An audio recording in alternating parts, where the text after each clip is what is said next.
Hey guys, this is Js5001 coming at you again. Today I'm going to be making a reaction video to 14 Horror Stories Anime Compilation of 2015. As you can see, like, I made some videos, like a new music video, which is only like 2 minutes long, one of my shortest music videos I've ever made, and a video before that, and I don't know, it's kind of odd because since it felt like it's been forever since I made a reaction video, but I don't really dwell on it too much. I mean, I don't know, I've been busy a lot. I mean, lots of things have been going on. Well, not actually, no, nothing. I'm lying. I'm not. But yeah, so. But the thing is, the reason why I'm making this intro a little longer, not really making it longer, like 3 or 4 minutes long like an intro, but I just want to talk about the way I've been making my reaction videos like recently. I've been thinking that I should like change the style of it, like just the way you see like the video in the corner. I'm thinking that I should like move it. I mean, I can't really move it, but I feel like I should get new software to like, move it off to the side, or like make the video just a little bit bigger and put it off to the side or something like that. I want to change the style of my reaction videos because I'm getting sick of the same old crap, and that's just what I want to do. But I feel like I want to do it on my phone, but I don't want to at the same time because I don't want to go down that road of being really low budget. So it's gonna make everything, it wouldn't make everything the same. I think it's alright, but I don't know, I can't really make up my mind what I want, if I want to change the style of my reaction videos or just like keep it the same as the way I started it. But with that out of the way now, I'm gonna be reacting to 14 Horror Stories Anime Compilation 2015. So yeah, here we go. I was looking for a car to buy for my son for his 18th birthday. It's Mr. Nightmare. I was searching all the typical car websites, cars.com, eBay Motors. They were all overpriced as expected. Craigslist was the only place to find an actual deal. About a week into my search, I found an 03 Toyota Camry. It had 67,000 miles, no accidents, no damage, in good condition for only $3,500. This seems like a steal for such a reliable car with such low mileage. The seller lived about 10 miles from me, which was a reasonable drive when looking for a car. I gave him a call to set up a time to come check it out. The man sounded normal on the phone. He assured me that there were absolutely no problems with the car. He introduced himself as Bob. I brought along $3,500 more than this cash, since even though I planned on whittling down the price 6. as much as possible. I pulled up the dirt road to Bob's property about 15 minutes early. It was a tiny little house with a decent-sized property, only because it was a bit far from the nearest neighbors. The garage was open, so I walked over to see if anybody was inside, but except for an unusual amount of car parts, it was empty. The car was nowhere in sight. The only car on the property was an old pickup truck. I've actually seen this before. I went over to the front door to check the house numbers. It was the right address. The doorbell button was missing, so I knocked on the front door. I knocked for exactly 5 minutes before deciding to give the man a call. So I dialed his number, and I heard the sound of a cell phone ringing from inside the house. I was extremely confused at this point. Now I knew I had the right house. I didn't understand why, if he was home, why he wasn't answering. I decided I had to take a peek through one of the windows to see if anybody was inside. Peering through the glass, I couldn't really see much as it was pretty dark inside the house. I saw a very old-fashioned dining room set, but across from that, I saw somebody standing at the back door of the house, staring outside. I figured that must have been Bob, so I knocked on the window, but he didn't even move. There was no gate or anything to the backyard. It was just a wide open yard, since this wasn't a rural area. I simply walked around the house to the backyard. I didn't understand how he couldn't hear me. When I got to the back door, I made a shocking realization. The figure standing by the door was a taxidermied human being. I ran straight back the way I came and back to my car. I looked up one last time before driving off. The blinds to the window I had peeked into had been shut, but I could see two of the blinds bent open. Somebody was at that window watching me. You can probably guess I had the gas pedal to the floor the whole way home. The whole situation still makes no sense. All the car parts, the fact that there was no Toyota Camry, the taxidermied human being, the fact that there was no car there leads me to believe that whoever that man wasn't planning on selling me anything. And that also leads to the disturbing thought that I was very close to becoming a lifeless statue staring out that man's back door. I hope the rest of this video isn't stuff that I've already seen. I've already seen that animated version before. I mean, I really hope. I see like the rest of them I was that I've on seen tour before. trying to find some really deep websites. Okay, I don't think I've seen this one before. Where people normally shared links to deeper websites and Oh, weird pictures and videos, commonly illegal pornography. Some guy named Vintage Triple X posted a link without describing what it was. I clicked on it, and it took me to a black screen where a big video box eventually popped up with a play button. The video thumbnail was a dark room, only lit by a TV screen. Out of curiosity, I clicked play, and began to hear the sound of TV static in the background as lines of static slowly swam down the video screen. It was actually really well animated, by the way. Then I noticed something slowly begin to emerge from behind the wall.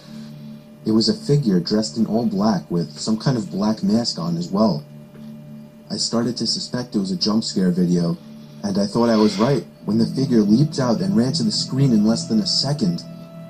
It still got me, even though I was expecting it, but then it got strange. The person had their face in front of the screen, slowly moving around as if he could see me and was observing me. Then I heard a crackly, demonic voice say something. It came from the video. It repeated itself, and I could make the phrase out to be, "Ask me something." I was really confused. I tried typing something, but there was nowhere to enter text. Then he said, "No, not the keyboard. Say something." I felt my heart punch the inside of my chest as he said this. I opened my mouth and mumbled the words, "You can hear me?" It responded with, "Yes." I was uncomfortable now. I thought it was a video.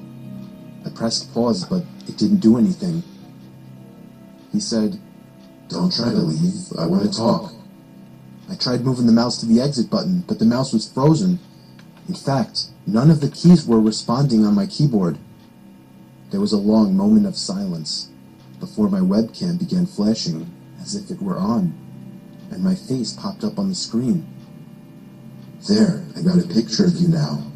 Now just hang on while I get your address, and then we can meet." I started to panic, smashing every key on the keyboard, spazzing the mouse, but it did nothing. I had my finger on the power button, but it also didn't do anything. The computer wouldn't turn off. The voice was saying crazy things like, "You're stuck here. I will find you. Don't even bother." I snatched the screwdriver sitting on my desk, unscrewed the 4 screws on the bottom of my laptop, and took out the battery. The computer finally turned off. I was gasping for air as if I just ran a marathon. My heart was pounding 5 times as fast as it should have. I have since left my laptop off after that, and have resorted to using my desktop as my main computer. I'm sure by now nothing will happen. He definitely didn't have enough time to get my address. Not until you check under your bed. It was very common for me to be home alone at night, as I only lived with my dad, and his Oh yeah, I shifts were forgot. These are all constantly shift from days to nights. This happened Mr. around the time my Nightmares. dad was doing night shifts. I would stay up really late on these nights watching movies. It's always taken me a long time to fall asleep, so after turning off the TV to go to sleep, I probably laid there for a good half hour. Then I heard a toy fall over in my toy closet.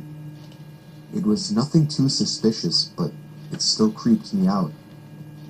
But then the doorknob to my closet started to wiggle, until finally unlocking the door.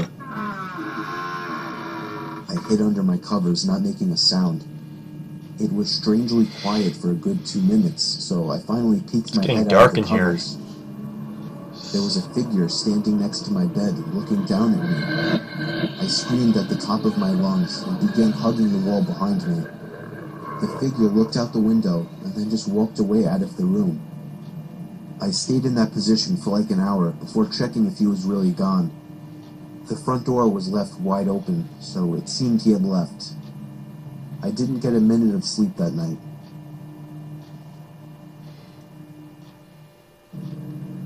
That's creepy.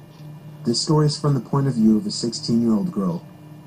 I used to have a boy living next door to me that was obsessed with me. His name was Joey. Every time I would go outside, Joey would come outside as well, as if he were watching me through his windows, waiting for me. He was 17 and very weird, and he didn't seem to have any friends, as he was always home. I tried to give every sign possible that I didn't like this guy, but he wouldn't get the message. So I had to finally just tell him one day that I don't like him and to leave me alone. The look on his face that day is something that won't leave me. It was the kind of angry look a toddler gives their parents when they can't have a toy.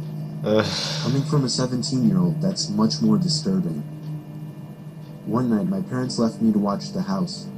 I was working on a school project when I felt my bed shift a little bit. I looked Of course he's under the bed. I screamed as I saw Joey laying under my bed.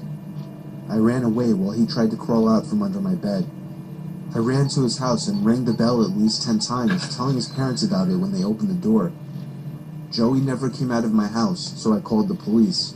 His parents begged me not to, but I ignored them. The police found him still in my room and arrested him. Apparently, he admitted this wasn't the first time he had hid under my bed. They also found pictures of me scattered across his room.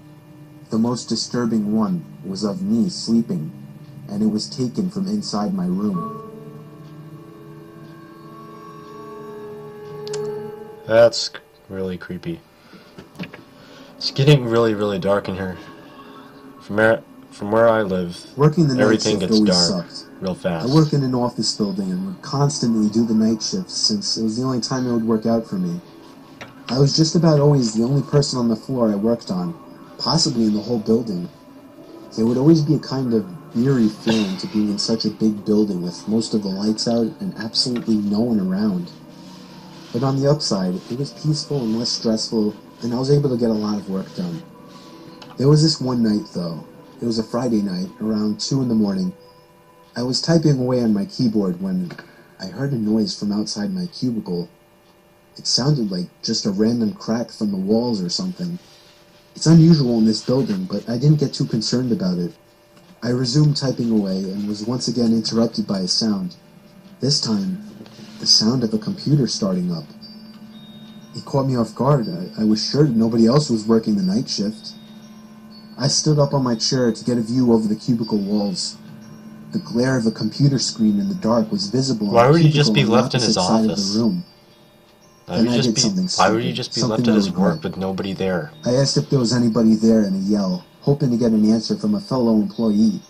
But instead, I saw the glaring light of the computer monitor across the room turn off, and there was once again nothing but darkness on that side of the room. I started getting nervous. I turned off the lamp and computer screen so that I wouldn't give away my position to whoever that was. I think you already did. I crouched down and tiptoed out across to a nearby cubicle. There was just utter silence. I sat waiting for something to happen for God knows how long, but I eventually decided the coast was clear. I tiptoed down past all the cubicles until I reached the opening near the exit door to the stairs and elevators, and that's when I realized that my fearful suspicion was true. There was a man crouched down behind a plant in the corner of the room, dressed in all black. I felt my heart sink as I noticed him, but it didn't seem like he knew that I noticed him. I turned back to the stairway door.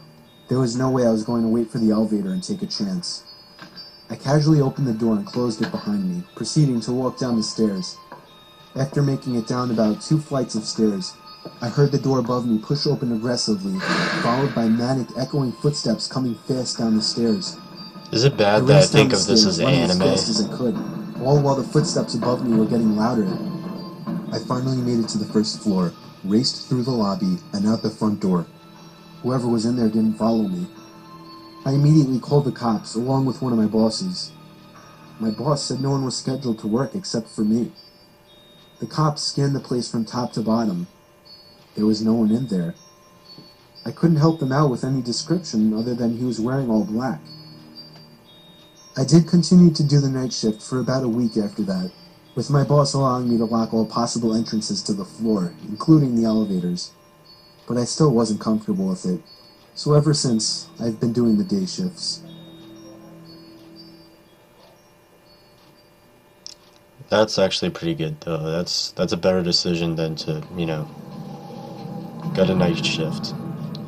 Is it bad that I think of this as anime, This but happened 4 Flash years ago version? when I was still in high school.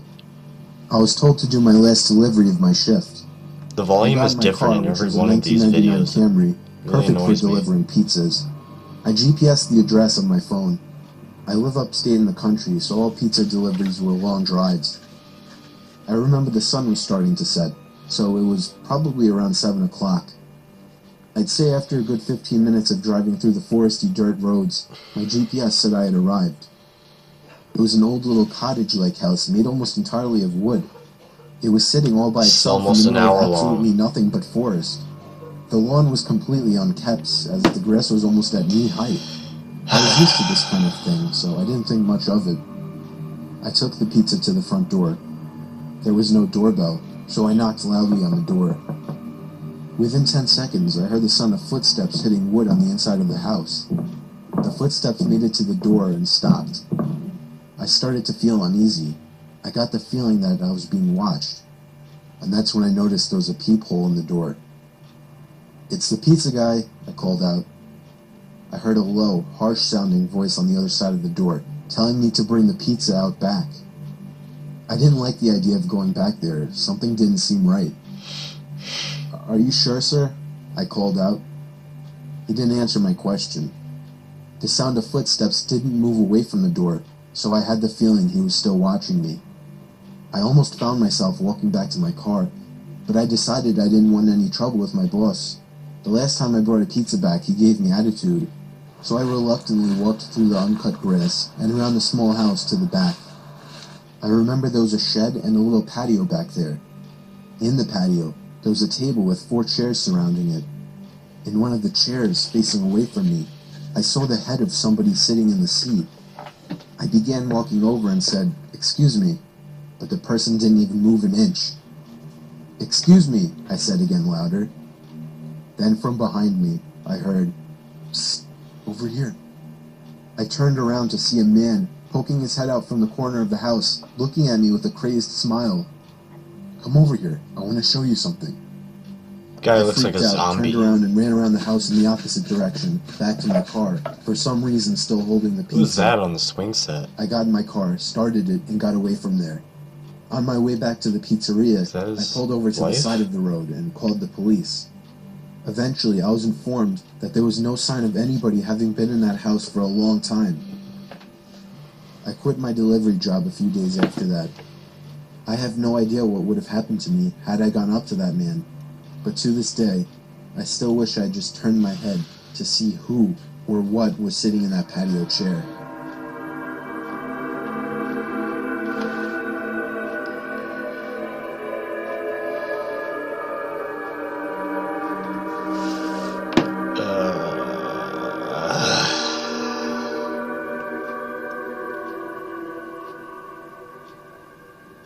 That's gruesome.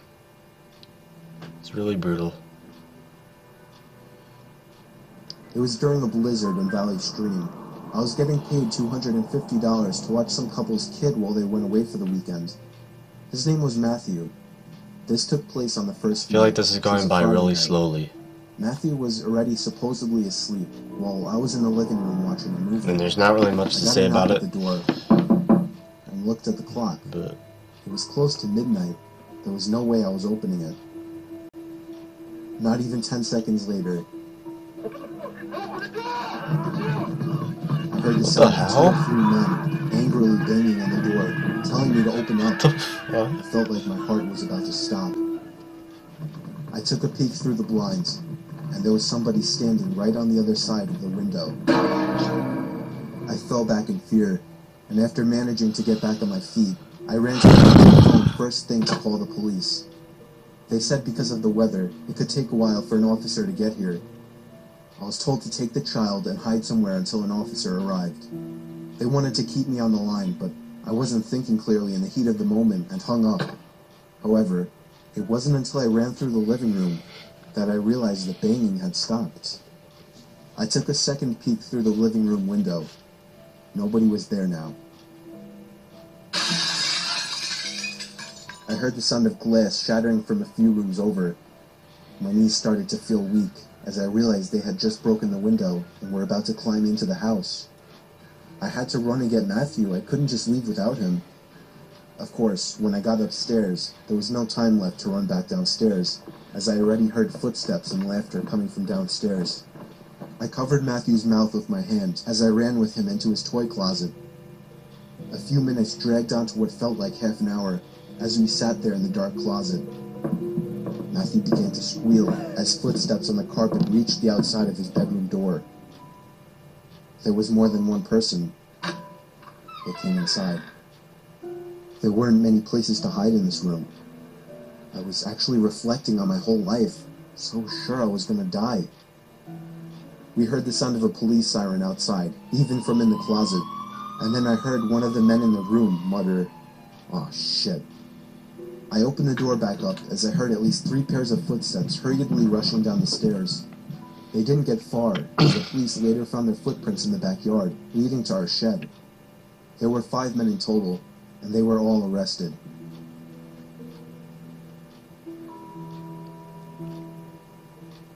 Why is it more than one? I mean... Okay, This happened kinda when I was scared me, 15 years old. Alright. My best friend Anthony wanted me to come over for the night, since his parents would be gone all weekend.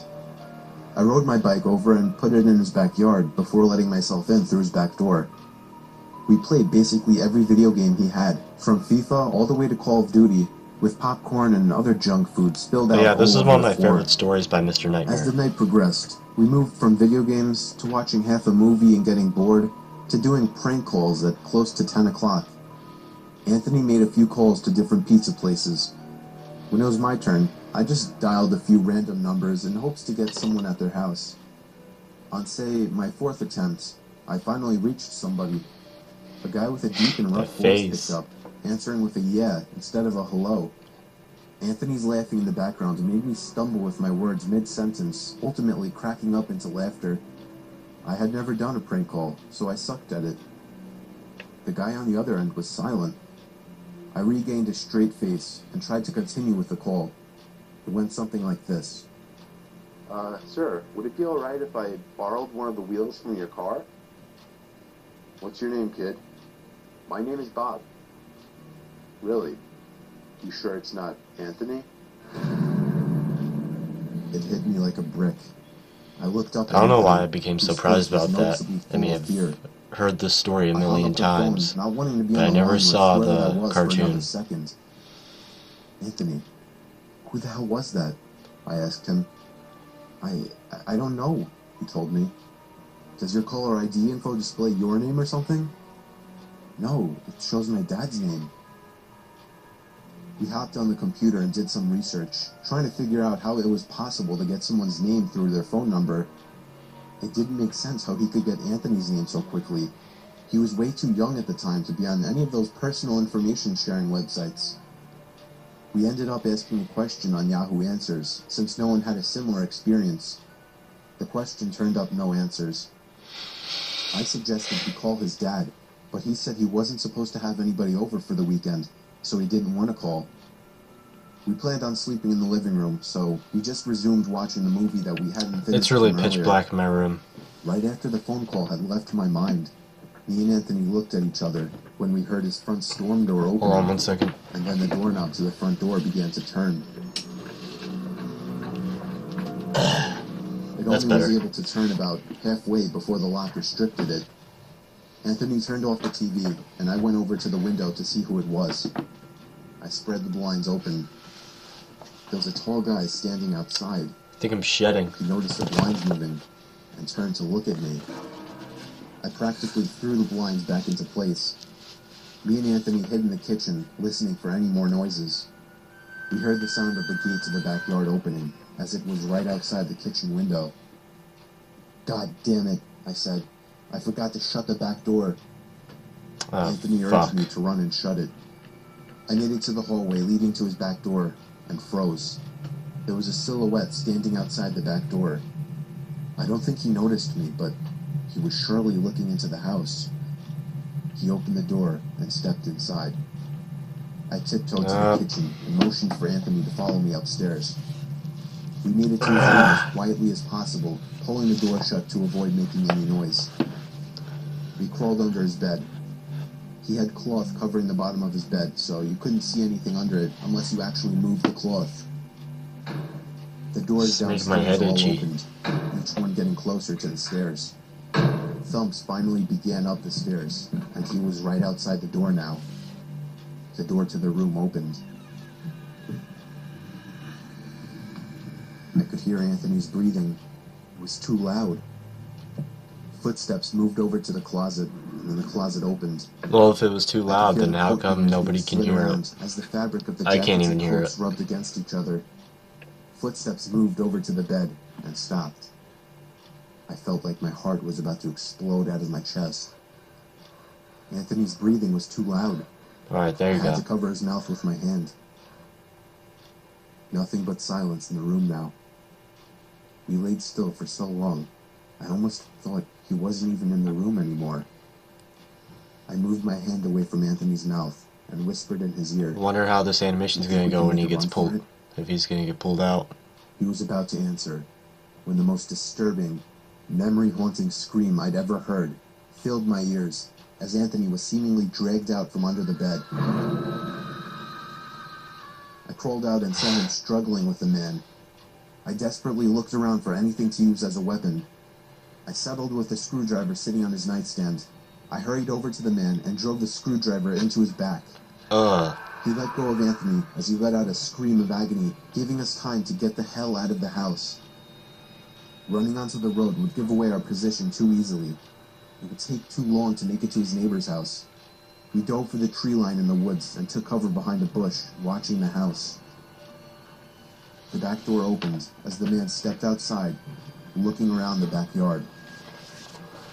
He then looked out to the woods. I felt his eyes pass me as he scanned through the tree line. It seemed that it was too dark for him to see us. Then, he turned his head back in our direction. I ducked behind the bush. "Joe, he's coming." "What?" "Dude, get up, we gotta run." He was right. The man was approaching us fast. How could he have seen us? We ran through the woods with the leaves crunching under us, giving away our position. When Anthony tripped over something, I crouched down with him, hoping we had run far enough. A leaf? Not You even tripped 20 over a seconds leaf. Later, oncoming footsteps from Wait, the direction we were running that was a from broken came branch, fast. okay. They slowed down only 2 trees I was away from focusing us on the leaf as and we not lay the face branch, down in the alright. leaves. Moments later, the footsteps Fucking took off idiot in at another times. direction. We waited until we apologize. could no longer hear them and took off back in the direction of the house. While running, over the sound of leaves crushing and my heavy breathing, I could swear I heard leaves crushing from behind us. We made it back to his backyard, into his house, and this time remembering to shut the back door. We were now able to call the police. Anthony stayed on the line with them, while I patrolled the back windows, making sure nobody was out there. It was so dark, though, I couldn't see anything. So I did something that seems stupid today.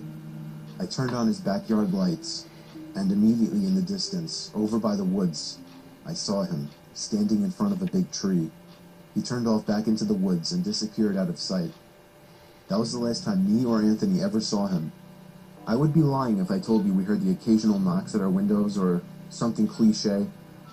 No, that was it. 5 years have passed and nothing has happened. Do I wonder if it was somehow linked to the prank call? Maybe. Does it make sense? Not really. But yeah, this was the story of how me and my still best friend Anthony almost died during a break-in.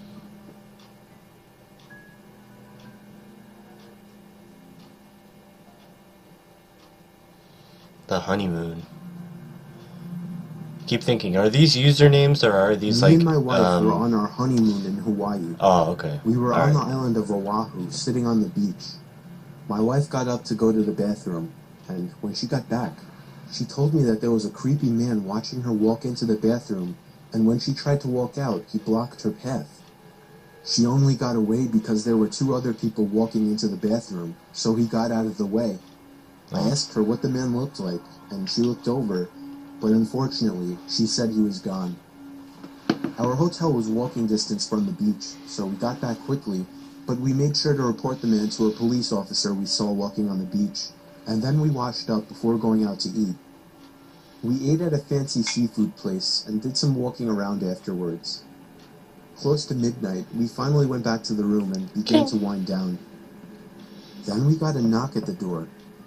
I looked through the peephole of the door and saw a man in a maid uniform standing outside. I opened the door and he immediately tried to let himself in. I pushed him back a bit, asking him what he wanted.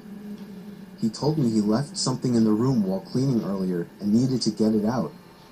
The only thing, we left the do not disturb sign on the door all day. Then I noticed he was making eye contact with my wife.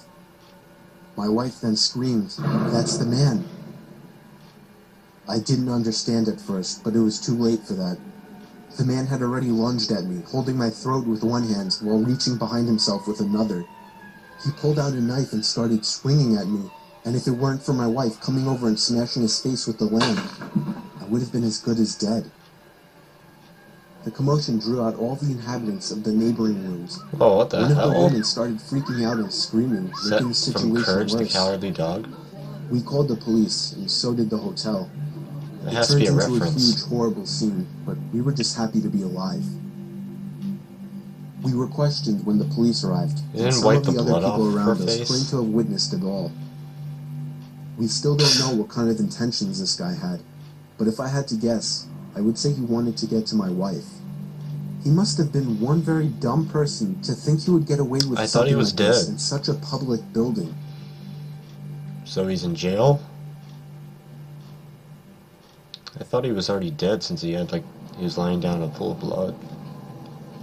Late night delivery, I've heard of this one. I've just never seen the cartoon. I'll never forget this night. The pizza place I worked at was about to close, and I was getting It's ready another to one go of my home favorites. when the phone rang. Favorite stories. I was working the counter alone that night, so I was taking calls. I picked up the phone. There was complete silence, so I hung up. About a minute later, the phone rings again, so I pick up again. Still silence. I was about to hang up again when I heard the very weak and cold voice of an old woman on the other end. She said she wanted a regular pie delivered. I remained polite on the phone, but on the inside I was screaming. I just wanted to get home and end my shift. I called out to my boss that somebody is requesting a delivery. He told me I had to go. I was upset at first, but I realized it's another tip, and the old ones usually tip the most, so I decided it was okay. I took down the address and told her I would be there soon, but she had already hung up. I thought that was rude, but I ignored it and yelled to the chef that I needed one regular. My boss told me to just go home after the delivery as the place would be closed. So a little before 10 o'clock, I got in my car and put the address into my GPS. The house was 7 miles away. What happens to the doors on took me the to the quiet car? side of town. I arrived to the house. It was a small, one-floor house on a very quiet and empty block. I took the pizza and walked up to the door and rang the doorbell. There were no lights on in the house. I hoped that she hadn't given me the wrong address. I rang the doorbell again. There was still no answer. I was about to give up when I turned my head and saw somebody standing at the window. I got a little freaked out and backed up at first, but I eventually got closer to the window to see the person. It was an old woman, probably in her late 70s. She was just staring at me. It doesn't look like she's in her expression. 70s. It looks like she's in her 90s. I yelled to her through the glass that I had her pizza. She didn't react to what I said, so I screamed it louder. A big smile ran across her face. Not a pleasant, genuine smile. It was a smile that sent chills down my spine. I still remember that exact face she made through the window. I decided that I was freaked out enough and got back to my car and set the pizza in the passenger seat. That only makes the story scarier. I had to text my boss about this. Literally. I shot him a quick text and started my car, ready to get the hell away. I looked to my right to get one more look, to see the woman standing right outside my passenger side window. I don't remember that in the same story. stare she had given me before. I remember put my car in that. drive and floored it down the street, not looking back. My boss never made me do a late night delivery again.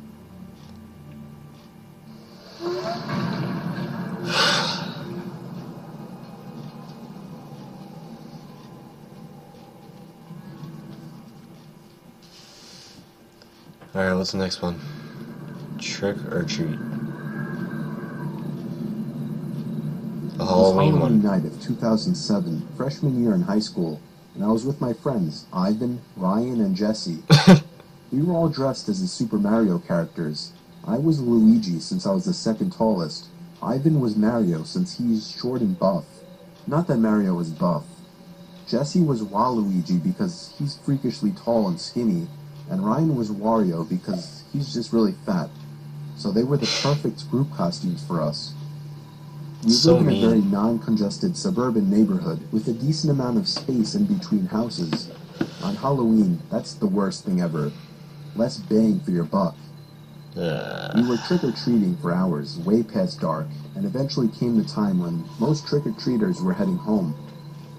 My feet started to hurt, and I had to constantly switch arms for holding the now 10-pound pillow sack of candy, but we planned on going until our bags were completely full.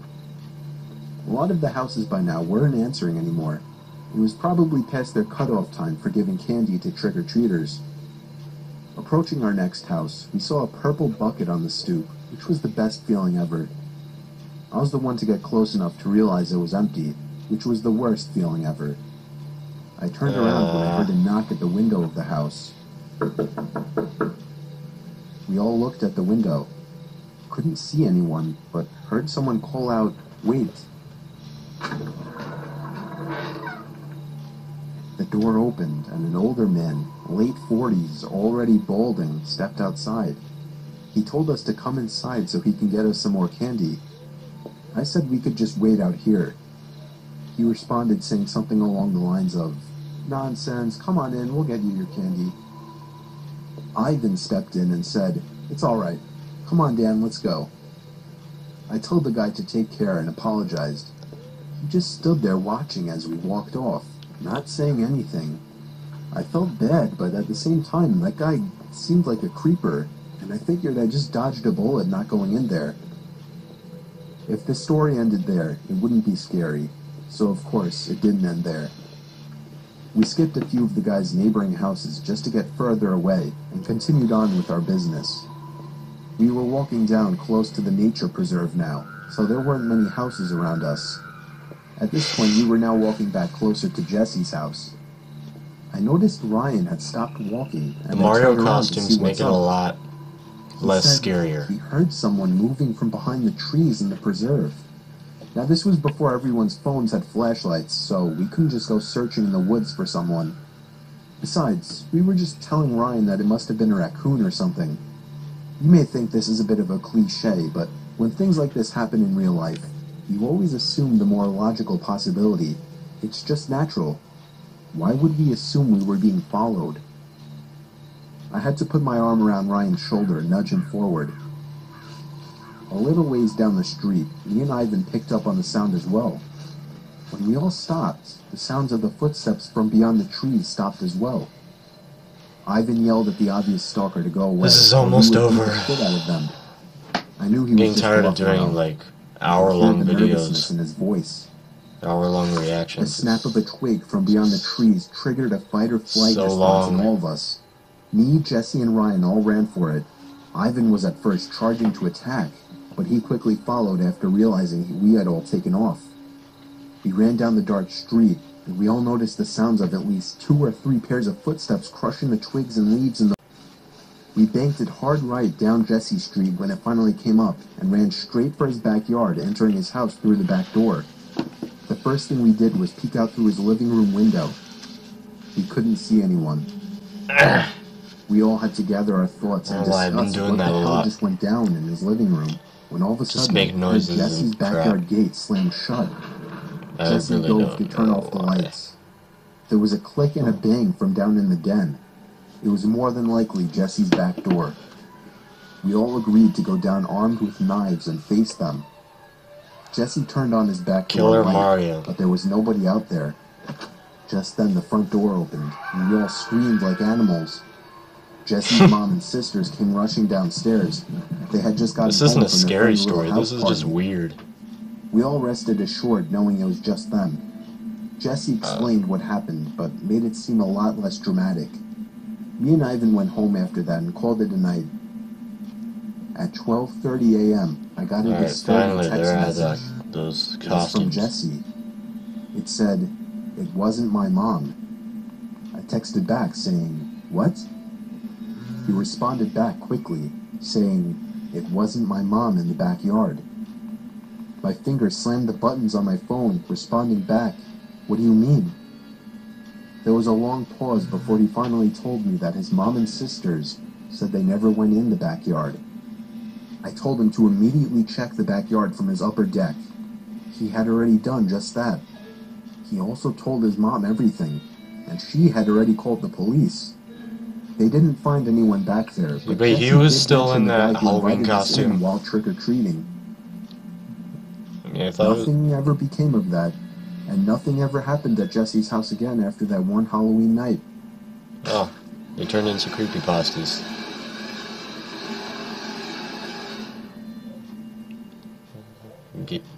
I don't know.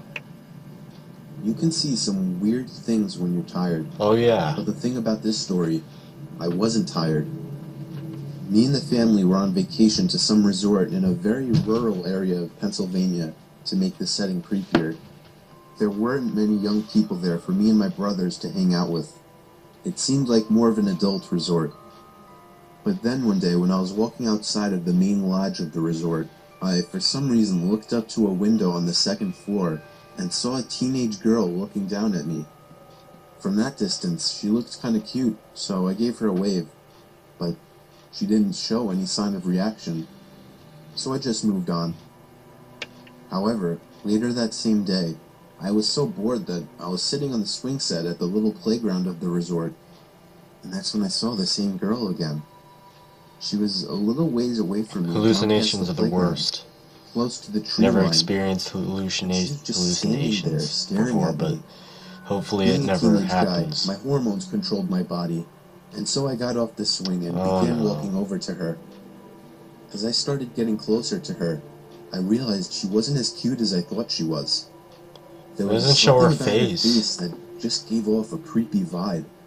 I can't put my finger on it, but if I had to say, I think it would have to do with her eyes and her mouth. I'd say once I got about halfway over to her, she turned around completely and ran into the woods. And I mean she full-on ran into the woods. I stopped in my tracks, completely turned off. This girl seemed like a freaky stalker. I didn't see her the rest of our stay at the resort. During the car ride home, miles and miles away from the resort, I was thinking about her. How maybe if I followed her into the woods, I could have gotten laid, even though there was something off about her face. But then what I saw next made me feel like my heart dropped into my stomach. Looking down ahead, I saw the same girl standing by the tree line on the side of the highway. As we sped past her, I saw her head turn so that she was always looking right at me, even through the tinted minivan windows. I asked my parents if they saw her, and they just responded, "Saw who?" Soon afterwards, I accepted that it was all in my head, and that the girl was never even there. He said it like it didn't even faze him. Like he doesn't even care. Daryl's There used to pond, be whatever. a pond about half a mile away from my old house that I would commonly go fishing in. It was nicknamed Daryl's Pond. I still have no idea who Daryl was or why it was called that, but nobody owned it, so people would once in a blue moon go fishing there as well. It was usually me by myself, though. I had dug a pole into the ground where I would tie a noose to and from my small kayak. I'd say it was about 3 in the afternoon when I rowed out to the middle of the pond, the sweet spot for getting a decent catch. There was another person coming out from the trees. I waved at him and gave him a smile. He hopped into a small boat floating by the edge of the pond and began to row over to me. As he got close enough where trying to speak to him wouldn't come off as obnoxious, I gave him a friendly, "Perfect day, isn't it?" "Yes, absolutely," he said. He didn't say anything after that, and I started to feel a bit awkward, as if I were obligated to keep some kind of conversation rolling now. That's kind of like "So, me. You come out here to throw some lines?" I asked. "No, I don't actually fish." "Oh, well, it's never a bad day to relax on the pond," I said. He continued to row closer to me until his boat collided with mine, creating a big thud. I was genuinely uncomfortable now. I didn't feel threatened, just weirded out. I was only 24 years old. This guy looked like he was late 40s or 50s. There was an awkward silence. I tried to just act like I was focused on trying to make a catch, but by now that wasn't even on my mind. This guy was weird. I didn't know what he wanted, and I was uncomfortable being so close to him. I felt him looking at me, or at least in my direction, as I faced halfway to the opposite direction of him. I took a quick glance to my right. Yeah, he was staring at me. I decided to be ballsy and lock eye contact with him. After about 4 seconds, he looked away. "So, where are you from?" I asked him. "Up there." He pointed behind himself, in the direction of the woodsy hill leading past the dirt road. "Oh, you live by Suffolk?" I asked. No, I'm not," he said. "What made you decide to come out here?" I said. "Why not?" I continued to try and uncomfortably fill the awkward silences that kept coming up. His responses were dry. I always get He didn't awkward contribute anything silences to what whenever was I'm talking barely to a like new conversation. people. He just I'm sat sure there it not happens to doing everybody. anything, with half a smile on his face, looking either at me or in my general direction throughout. I was creeped out. My heart was racing at this point. I'd go as far as saying that I was nervous for my life. We were surrounded by trees in all directions, in the middle of a pond. I started to row a bit closer to land, but in a very low-key kind of way, trying to play it off as me just trying to find a better spot to find some fish. I was horrified when I saw he was following me. "What a great day, huh?" I felt a shake in my voice. I got close enough to the edge of the pond where I finally told the man, "I think I'm going to call it a day." I turned to see his reaction. He was still staring at me, but his smile was gone now. "I can't let you leave," he said. He lifted his flannel to expose a handgun sticking out of his jeans pocket.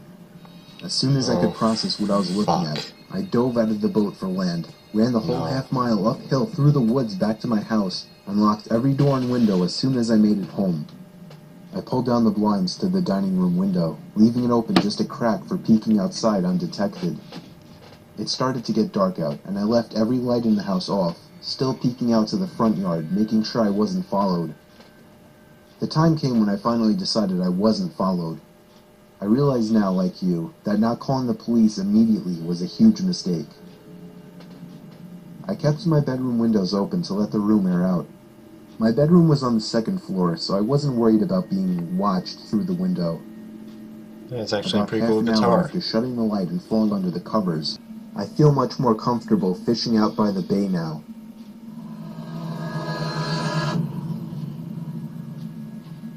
Who's that?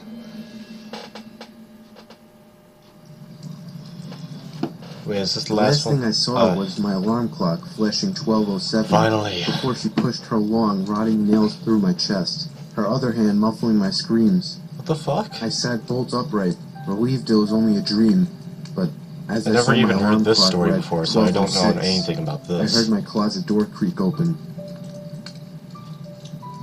What? Growing up with cats and dogs, I got used to the sound of scratching at my door while So I these slept. are just random stories now? They're Now not that I even live just alone, it's much more unsettling. organized? Look at this. I begin What is this? tucking him into bed What's and he going tells on? me, "Daddy, check for monsters under my bed." I look underneath for his amusement and see him, another him, under the bed, staring back at me, quivering and whispering, "Daddy, there's somebody on my bed." What? This I doesn't make always any thought my cat sense. had a staring problem.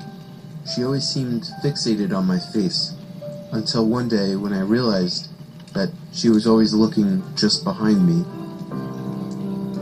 So those are just like mini stories? Easter eggs of 2015. Oh, okay. July 26th.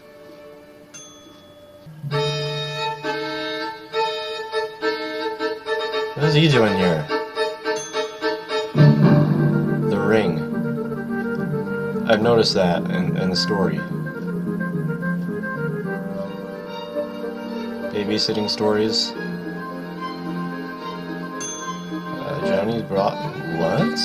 Johnny Bravo? I haven't seen that show in such a long ass time.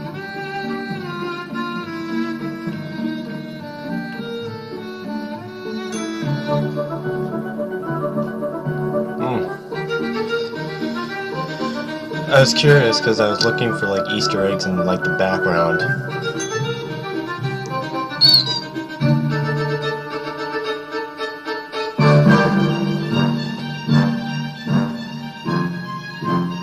What song is this? I remember hearing this. I remember hearing this as background music in another video. The Shining.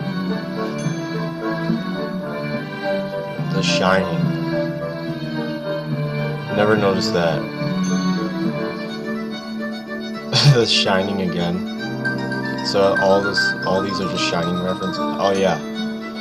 Mario occurs with Calorie Dog. See, I knew it.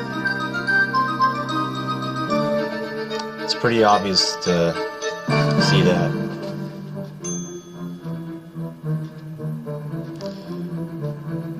I kept looking at the posters for some reason because I thought I recognized them because they're all so familiar. The Mothman, yeah.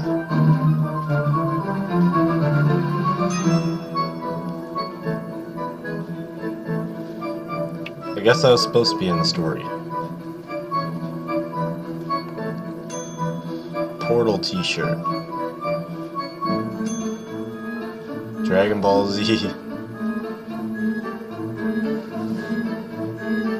But why? Like, seriously.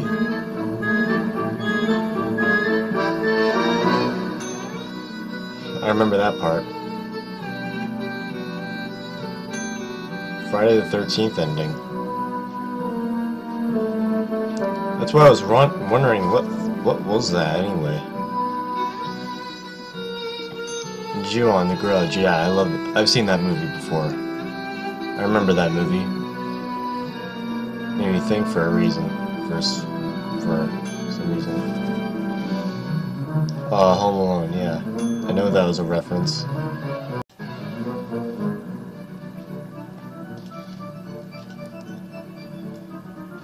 See you in 2016.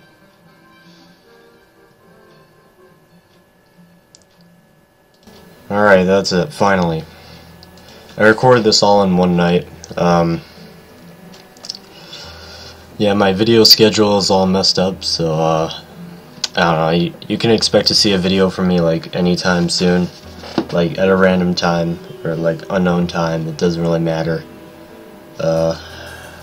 So, yeah, I did make a music video, like, before this video, so, you'll expect to see another music video maybe after this reaction video is made, but I don't know, there's lots of stuff to talk about. You know, time is going by really fast. It's already November, and election day is today, which is like Hillary Clinton versus Donald Trump, and which I don't like. I don't like either one of them, and I know anybody else out there doesn't like either one of them, because I don't support any of them. I mean, there's not really much to choose from. There's like literally nothing to choose from because they're both bad choices. So, but that's off topic. So, I've been thinking about changing my style of reaction videos, like putting music in the beginning or ending of my reaction videos, just to, like, you know, give it more of a,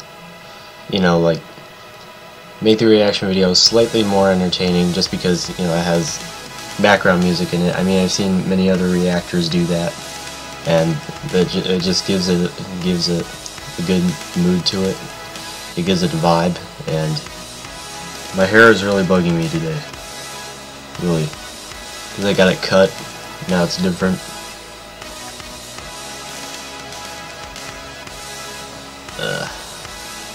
It's all messy. But anyway, please like, comment, favorite, subscribe. Bleh. Please like, comment, favorite, and subscribe. And I'll see you guys in the next video. And I'll see you guys later. And bye!